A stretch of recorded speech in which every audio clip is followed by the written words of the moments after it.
Guys welcome back to my channel plantscape 23। आज हम एक और नई वीडियो के साथ आपके सामने, जैसे कि आप देख रहे हैं अपने सामने, ये हमारा है रैबिट फुट प्रेयर प्लांट। तो इसके बारे में आज हम जानकारी आपसे शेयर करेंगे। प्रेयर प्लांट की बहुत सी वैरायटीज़ होती हैं, जिसमें कि डिफरेंट डिफरेंट कलर्स होते हैं और पत्तियों की डिज़ाइन भी थोड़े थोड़े से डिफरेंट होते हैं। ये हमारा जो प्लांट है रैबिट फुट प्रेयर प्लांट है। इनके आप पत्तियों में देखें तो जैसे रैबिट फुट के थोड़े से ट्रेस से दिखते हैं, तो इस तरह से इसे रैबिट फुट प्रेयर प्लांट कहा जाता है। अब प्रेयर प्लांट इन्हें क्यों कहा जाता है, तो इसको प्रेयर प्लांट इसलिए कहा जाता है कि जैसे इवनिंग होती है तो उस समय ये पत्तियां जो हैं ये दोनों इस तरह से जुड़ जाती हैं, जैसे कि हम अपने हैंड्स फोल्ड करते हैं प्रार्थना करने के लिए, उसी तरह से इनकी पत्तियां जो है आपस में मिल जाती हैं इस तरह से। तो इसलिए भी इन्हें प्रेयर प्लांट्स कहा जाता है।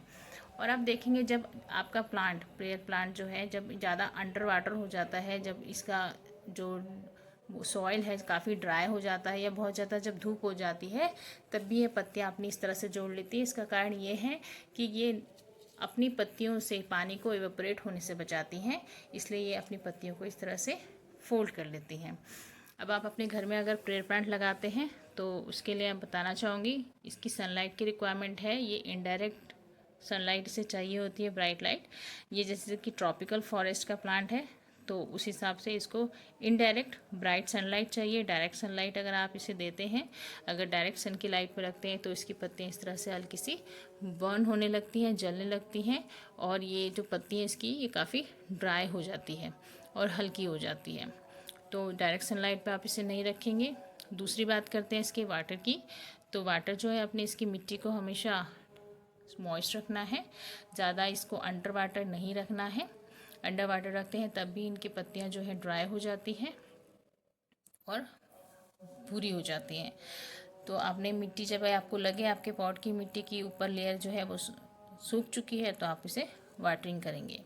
उसके बाद इसकी फर्टिलाइज़र की बात। फर्टिलाइज़ आप इसे साल में 2 बार कर सकते हैं। जैसे कि स्प्रिंग सीजन में काफ़ी अच्छी ग्रो करता है तो फरवरी में आप इसे फर्टिलाइज़ कीजिए, और बरसात के बाद भी ये बहुत अच्छा जो है ग्रो करता है, क्योंकि ह्यूमिडिटी लेवल है।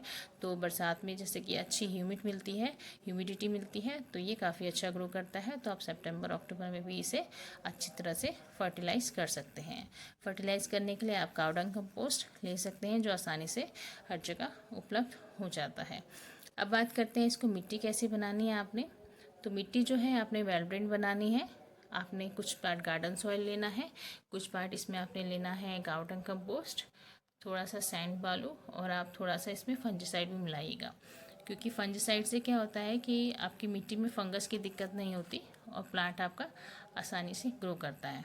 तो कुछ पार्ट आप फंजीसाइड भी ज़रूर मिलाइएगा। जिस भी पॉट में आप इसे लगाते हैं तो ध्यान दीजिएगा उस पॉट का ड्रेनेज होल अच्छा होना चाहिए, क्योंकि अगर ड्रेनेज होल अच्छा नहीं होगा और आपका गमले में से पानी की निकासी से नहीं होगी तो आपका जो गमला है उसका मिट्टी जो है वो सौगी हो जाएगी, दलदली हो जाएगी, और जिससे कि आपके प्लांट में रूट की दिक्कत हो सकती है। इसकी जो जड़ें होती हैं वो ज़्यादा बड़ी नहीं होती है, छोटी छोटी जड़ें होती है, तो रूट से जल्दी से आपका प्लांट ख़राब हो सकता है।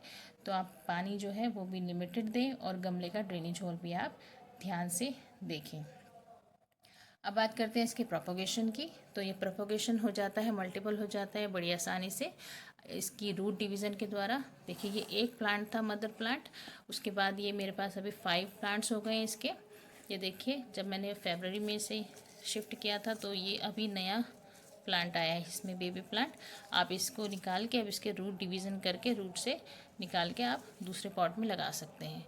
तो रूट डिवीज़न से आसानी से प्रोपोगेट हो जाता है। ये देखिए, और ज़्यादा बड़ा गमला इसको नहीं चाहिए। अगर आपका काफ़ी बड़ा प्लांट है तो आप बड़े गमले में लगाइए, नहीं तो इनकी रूट्स छोटी छोटी होती हैं तो आप छोटे गमले में आसानी से इसे लगा सकते हैं। तो यही सब जानकारी थी हमारे रैबिट फुट प्रेयर प्लांट की। इसके जो पत्तियों का कलर बहुत सुंदर लगता है, आप भी अपने गार्डन में इसको ऐड कीजिएगा और ये बहुत ही सुंदर लगता है।